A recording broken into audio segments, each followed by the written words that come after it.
Hi everyone, compartment result के बारे में बात करेंगे। आज हमारा पूरा point of discussion compartment result के बारे में रहेगा। बहुत सारे क्वेश्चंस है जो स्टूडेंट ने पूछा है, तो सभी क्वेश्चंस का आंसर मैं देने वाला हूँ। सबसे पहले बता दूं रिजल्ट कब आने वाला है, कितने दिन बचे हुए हैं। बहुत कम टाइम बचा हुआ है। आज है 22 जुलाई। 22 जुलाई को आप देख रहे हो, गिन के 8 से 9 दिन बचे हुए हैं रिजल्ट आने के लिए। क्यों बता रहा हूँ, लास्ट ईयर का डेट था August 1। ये इतना मैच क्यों हो रहा है? 15 जुलाई को 2024 में एग्जाम हुआ था, 15 जुलाई को 2025 में भी एग्जाम हुआ। दोनों साल सेम डेट में कंपार्टमेंट एग्जाम। रिजल्ट भी May 13 को आया था, जो मेन बोर्ड वाला May 13 को आ गया। Correct. Now talking about compartment result, last year August 1 को आया था। इस बार भी August 1 को चांस है, क्योंकि सब ओवरलैप ओवरलैप सिमिलैरिटी होते आ रहा है 2024 के साथ। तो उसी हिसाब से हम प्रेडिक्शन कर सकते हैं। लेकिन उसके रिलेटेड बहुत सारे डाउट्स भी हैं, स्टूडेंट्स के पूछ रहे हैं सर कब आएगा, एडमिशन में प्रॉब्लम होगा। सभी डाउट्स को मैं यहाँ पे नोट कर लिया हूँ, ठीक है। So question wise section wise लेंगे। सबसे पहले रिजल्ट डेट रिलेटेड, ठीक है, इसको हटाते हैं। सबसे पहला डाउट यहाँ पे है, भैया सीबीएसई कंपार्टमेंट का रिजल्ट कब आएगा, ये है क्वेश्चन। तो एक्सपेक्टेड डेट है फर्स्ट वीक ऑफ अगस्त, सब वही बोल रहे हैं कि अगस्त के फर्स्ट वीक में। बट अगर यहाँ पे डेट की बात करें स्पेसिफिक, सबसे हाई चांस है 1 August। और ज्यादा भी अगर डिफरेंस होगा, या तो 31 को हो सकता है या 2 August को हो सकता है। ये दो ही दिन ऐसे हैं जो मतलब एक दिन प्लस एक दिन माइनस इतना ही हो सकता है। और लेकिन 1 August का टारगेट लेके चलो। सो ज्यादा लेट नहीं होगा, बट कुछ अगर दिक्कत है तो हो सकता है। और एग्जैक्ट डेट जो है वो अभी तक अनाउंस नहीं हुआ है, बट ऑफिशियल साइट पर डेली हम चेक करते रहेंगे। क्या रिजल्ट अगस्त के पहले वीक में आएगा या लेट होगा, ये भी है। तो पहले वीक में ही आएगा, उससे ज्यादा लेट नहीं होगा, क्योंकि कॉलेज वालों को पता है, आप लोग कॉलेज काउंसलिंग, कॉलेज मतलब सीबीएसई वालों को पता है कि आप कॉलेज काउंसलिंग एडमिशन के लिए वेट कर रहे हो। रिजल्ट आएगा, आप एडमिशन लोगे। वैसे भी वो हार्ड कॉपी देते देते टाइम लगाएंगे, पहले ऑनलाइन निकाल लेंगे रिजल्ट। तो दैट इज द थिंग। क्या सीबीएसई ने ऑफिशियल डेट अनाउंस कर दी? नो, अभी तक कोई ऑफिशियल कंफर्मेशन नहीं आई है।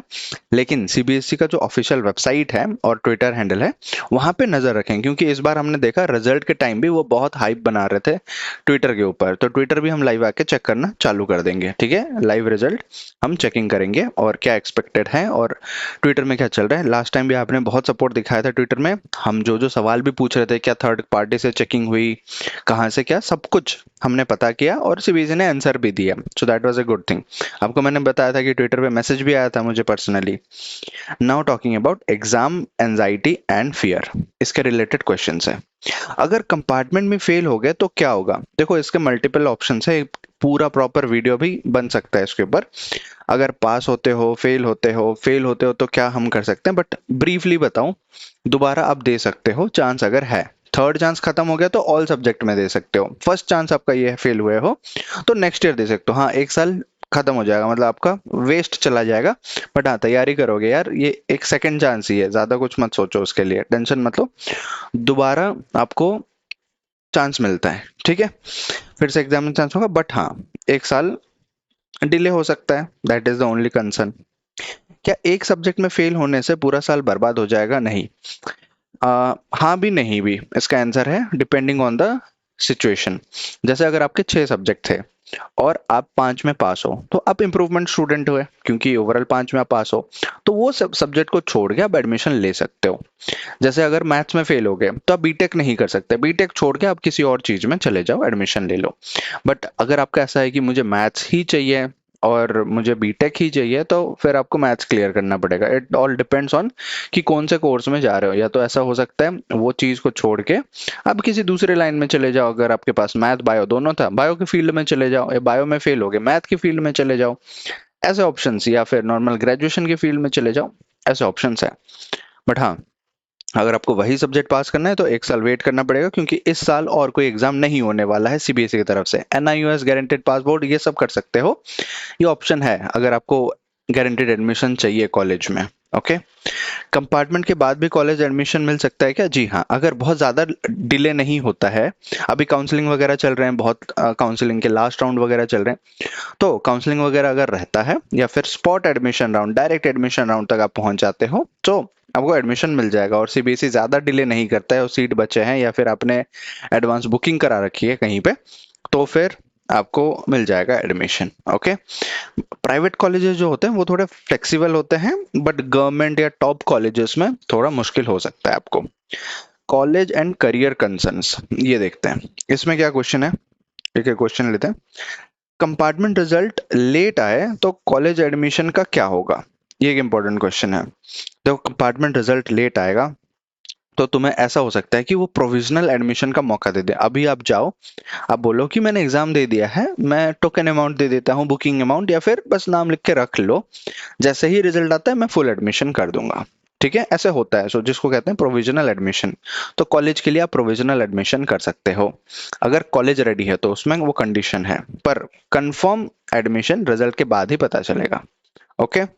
एक और क्वेश्चन होता है कि क्या डीयू, दिल्ली यूनिवर्सिटी या अदर कॉलेजेस कंपार्टमेंट स्टूडेंट्स को कंसिडर करते हैं? देखो, ड्यू में तो थोड़ा टफ हो सकता है अगर लेट होते हो, क्योंकि ऑलरेडी अभी लेट है प्रोसेस। लेकिन कुछ कोर्सेज जो होते हैं वो अलाउ करते हैं after result, but confirm policies हर साल थोड़ी बहुत चेंज होते रहती है ना, बदलते रहती है। तो आपको लेटेस्ट अपडेट वहां पे कॉलेज में जाके ही पता करना पड़ेगा, वो बेहतर रहेगा। अगर अगर रिजल्ट लेट हुआ तो क्या मेरा साल वेस्ट हो जाएगा? इसमें भी वही है कि या तो उस कोर्स को छोड़ दो, वो डिग्री को छोड़ दो, किसी और चीज में हो जाओ, या फिर आप जो दूसरा है एनआईओएस बोर्ड चेंज करके, सिक्किम बोर्ड है, एनडब्ल्यूसी बोर्ड है, उससे करके आप पास हो सकते हो। So that is a different way. Okay. Next, marks और रीवैल्यूएशन रिलेटेड कुछ डाउट्स हैं। कंपार्टमेंट रिजल्ट में मार्क्स इंप्रूव होते हैं क्या? देखो, अगर इंप्रूवमेंट एग्जाम भरे हो या कंपार्टमेंट दिए थे तो इसमें पास होते हैं बच्चे, ये तो ठीक है। बट क्या रीवैल्यूएशन और रीचेकिंग का ऑप्शन होता है? जी हाँ, इसमें भी रीवैल्यूएशन रीचेकिंग होता है, जो कि अगस्त लास्ट सितंबर तक भी चला जाता है। उसका भी स्केड्यूल आता है, आप अप्लाई करो, दो दो तीन तीन दिन का ही टाइम मिलता है, फटाफट अप्लाई करो। तो अगर मार्क्स कम हुए तो रीचेकिंग रिवैल्यूएशन का भी ऑप्शन यहाँ पे मिलता है। ठीक है। इसके अलावा क्या कंपार्टमेंट एग्जाम में पास होने के चांसेस कम होते हैं? देखो, इसका मैं स्टैटिस्टिक्स बताऊं, लास्ट ईयर का रिकॉर्ड बताता हूँ। 70% दोबारा फेल हो गए थे, 30% ही पास हुए थे। तो चांसेस एकदम नॉर्मल ही होते हैं। ऐसा नहीं है कि वो कंपार्टमेंट स्टूडेंट तो उसकी कॉपी अच्छे से चेक नहीं करेंगे, बट इट्स लाइक कि कभी कभार पेपर ट्रिकी होता है, बट स्टेप मार्किंग मिलती है आपको, जो मार्किंग स्कीम है वो फॉलो होता है। अनफेयर कुछ नहीं होता, सब कुछ फेयर होता है। आप अगर चाहो तो चैलेंज कर सकते हो, इसीलिए वो आंसर कॉपी, रीचेकिंग सभी का ऑप्शन रखे हैं। सो इफ यू वांट, अगर कॉन्फिडेंस है आपकी कॉपी में, तो कॉपी मंगवा लो। Okay. Next, mental and emotional questions. Family को कैसे बताएं कि कंपार्टमेंट आई है? अब कुछ लोग तो अभी तक भी नहीं बताए हैं कि उनकी कंपार्टमेंट आई है, वो पास ही बोल रहे हैं। देखो, फैमिली को हमेशा सच बोलना बेस्ट होता है। गलती सबसे होती है, अगर तुमने एफर्ट दिया है तो फैमिली समझेगी। कंपार्टमेंट एंड नहीं है, ये एक बस सेकंड चांस है। और जो बोलते हैं ना कि success to the, like ladder to the success, मतलब सक्सेस जाने के लिए रास्ते में स्टेप है एक, दैट्स द ओनली सिचुएशन। और कुछ ज्यादा गलती नहीं है। गलती है, चलो मान लिए, एक्सेप्ट करो, सीखो, आगे बढ़ो, पेरेंट्स को बता दो। तो अगर आपने एफर्ट दिया है बोलोगे तो मान जाएंगे, समझाओ बस थोड़ा सा। इतना प्रेशर फील हो रहा है, नॉर्मल है क्या? बिल्कुल नॉर्मल है। हर कोई स्टूडेंट, देखो कमेंट में भी आप देखोगे, हर कोई बता रहा है कि सर मैं परेशान हूँ, मैं टेंशन में हूँ, और मैं सोच रहा हूँ हर टाइम रिजल्ट कब आएगा, कैसे आएगा। तो ये नॉर्मल है बिल्कुल, बट हाँ, हर स्टूडेंट को ऐसा फील होता है। बट मेक श्योर तुम अपना फोकस लूज ना करो। मैंने बताया था क्या क्या कर सकते हो उस टाइम पे, कोई हॉबी सीख लो, फ्रेंड से बात करो, ओपन अप हो अपने चीजों के बारे में, so that will help you.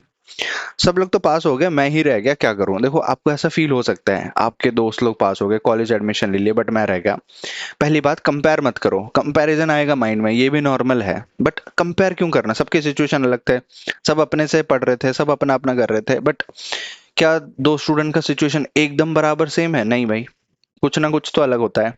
कोई बोलेगा हाँ सेम सिचुएशन बिल्कुल है, बट उसका मेंटल कंडीशन, तुम्हारा मेंटल कंडीशन अलग था उस सिचुएशन में। तो फिर ये मत सोचो, उसके साथ कंपेयर मत करो कि वो सब पास हो गए, मैं रह गया। But focus on your next attempt. अगर आपके पास नेक्स्ट अटेम्प्ट बचा हुआ है तो उस नेक्स्ट अटेम्प्ट पे सोचो, सॉल्यूशन ओरिएंटेड थिंकिंग करो, rather than thinking about the problem again and again and again. Okay. System and fairness, हाँ बहुत लोग सिस्टम के बारे में पूछ रहे थे, क्या ये सही सिस्टम है, ऐसा वैसा। कंपार्टमेंट सिस्टम फेयर है क्या? बिल्कुल फेयर है, 100%। क्योंकि मैं मानता हूँ कंपार्टमेंट स्टूडेंट जो ऑलरेडी फेल है वो 2 महीने और भी ध्यान नहीं देता है, सोचता है मैं फेल हो गया इतना अटेम्प्ट देके, तो मेंटल स्टेट में ही वो फेल होता है, तो लिखता भी जाके वो ऐसा ही है। बट अगर कोई डिटरमिन्ड है और प्रिपरेशन अच्छे से किया है, वो लिख के आता है और पास भी हो जाता है। That's the only difference. तो सिस्टम तो बिल्कुल फेयर है, but you need to ask yourself कि क्या आपने लिखा है सही से। लिखा है तो रीचेकिंग रिवर्शन करो, ओके। एंड क्या ट्वाइस ईयर बोर्ड सिस्टम, ये जो टेंथ वालों के लिए होने वाला है, स्ट्रेस कम होगा या ज्यादा? देखो अल्टीमेटली देखा जाए तो मिक्स्ड ओपिनियन है इसके बारे में। कुछ लोग कहते हैं स्ट्रेस कम होगा क्योंकि सेकंड चांस मिलेगा बिना साल वेस्ट किए, लेकिन टीचर्स और स्कूल्स पे ओवरलोड बढ़ जाता है ना। बढ़ सकता है मे बी। एंड स्टूडेंट लोगों को भी दो ऑप्शन, देखो मैं फेवर में तो बहुत कम ही है जो मैंने देखा, पता नहीं मतलब क्या रिसर्च कैसे, क्या इसका आउटकम आएगा, देखते हैं। लीनियंट होना चाहिए बस, स्टूडेंट्स लोगों को पास कराना चाहिए, ज्यादा से ज्यादा स्टूडेंट्स को। नेक्स्ट, क्या सीबीएसई सिर्फ नाम बदलकर मेंटल प्रेशर हटा रहा है या सच में हेल्प कर रहा है? इसके लिए भी वही है कि नाम बदलने से क्या होता है, अल्टीमेटली प्रेशर भी कम हमें फील होना चाहिए। ये इम्प्लीमेंट नहीं हुआ, 2026 बोर्ड ऑनवर्ड्स इम्प्लीमेंट होगा। कंपार्टमेंट का तो अभी सिस्टम वैसे ही है 10th 12th दोनों के लिए, और ये वाला जो 2026 से ट्वाइस से बोर्ड वाला इम्प्लीमेंट होगा, मतलब अल्टीमेटली इसी सेशन में इम्प्लीमेंट होगा आने वाले। तो हो सकता है प्रेशर कम हो सकता है प्रेशर बढ़ जाए या सेम रहे जैसा है। फ्लेक्सिबिलिटी मतलब मेंटल हेल्थ पे फोकस है या नहीं है, फ्लेक्सिबिलिटी है या नहीं है, गाइडेंस अच्छे से मिल रहा है, स्टूडेंट्स और टीचर्स को ट्रेन किया जा रहा है इन सब चीज़ों के लिए, टाइमलाइन मैच होना चाहिए, तो वो हमें पता चलेगा विथ टाइम, हमें पता चल जाएगा। But I am hoping for the best कि स्टूडेंट्स के फेवर में ही लिया जाए सारा डिसीजन, और जो भी होता है फिर हमें इम्प्लीमेंट करना पड़ेगा, उस हिसाब से खुद को अडेप्ट करना पड़ेगा। जैसे अभी कॉम्पिटेंसी बेस्ड क्वेश्चन बढ़ गए, तो हमें तैयारी करनी पड़ेगी उस लेवल पे, हम बैठ के तो बोल नहीं सकते ना सीबीएसई ने ऐसा कर दिया वैसा कर दिया। We need to take actions, हम तैयार होना चाहिए, that's the only goal. I hope, बहुत सारा डाउट्स था यहाँ पे, मैंने सवाल आपके कवर कर दिए इसमें।